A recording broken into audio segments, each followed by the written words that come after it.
My YouTube channel. Hope you all are doing well. So अभी SBI PO के exam को सिर्फ 3 दिन बचे हुए हैं और उसी को देखकर मैं प्रीलिम्स की अच्छे से तैयारी कर रही हूँ। तो आज सबसे पहले मैं उठ गई थी मॉर्निंग में 6 AM और उठने के बाद मैंने अपनी टू लिस्ट बनाई थी। फिर उसके बाद मैंने की थी अभिजीत सर की करंट अफेयर्स वाली क्लास। उसको करने में 1.5 घंटे लगे थे। मैं प्रीलिम्स का तो सारा पढ़ रही हूँ, मेंस सब स्किप किया हुआ है। बस एक जो है करंट अफेयर्स की क्लास को मैं डेली करती हूँ, बाकी सब अभी प्रीलिम्स का ही पढ़ रही हूँ। फिर उसके बाद मैं आ गई थी लाइब्रेरी और लाइब्रेरी आने के बाद मैंने की थी एडिटोरियल की क्लास निमिषा मैम की। और उसके बाद दिया था एक एसबीआई पीओ का मॉक जिसमें आई गॉट 55 मार्क्स। बहुत कम है और अभी मेरे मार्क्स एकदम धीरे धीरे कम होते जा रहे हैं, पता नहीं क्यों ऐसा हो रहा है। बाकी मैं एक्यूरेसी पर ध्यान दे रही हूँ। फिर उसके बाद मैंने की थी क्वांट की क्लास अरुण सर की। मैराथन क्लास थी ये, इसमें पूरा चैप्टर वाइज अर्थमेटिक का रिवीजन करा रहे थे सर। तो वही क्लास मैंने की थी, पूरा दिन चला गया था ये क्लास को कंप्लीट करने में। 5 से 6 घंटे की क्लास हुई थी। बाकी मेरा अच्छे से इसमें रिवीजन हो गया था।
अरुण सर की क्लास कंप्लीट करने के बाद मैं आ गई थी घर, क्योंकि क्लास को ही करने में पूरा टाइम चला गया था। 5:30 के आसपास तो वहीं बज गए थे। फिर घर आई मैं और घर आने के बाद मैंने की थी रीजनिंग की PDF लगाई थी। ये भी पुनीत सर की थी, उन्होंने मैराथन क्लास ली थी कैटेगरी वाली, कैटेगरी बेस्ड पज़ल।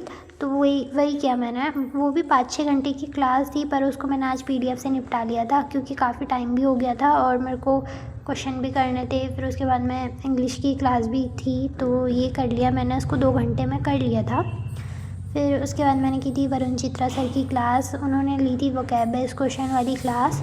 तो वो भी 3.5 घंटे के आसपास की क्लास थी, तो उसको मैंने 2-2.5 घंटे में कंप्लीट किया था। सो इतना ही करने में मेरे को 11 बज गए थे। तो आज का वीडियो इतना ही बस। अब बाकी तो यही चलेगा 2-3 दिन, मतलब सिर्फ प्रैक्टिस करना है, मॉक लगाना है, इसके अलावा और कुछ भी नहीं करना है। सो या that's it for today's video. Hope you like it. If you like it please do like and subscribe.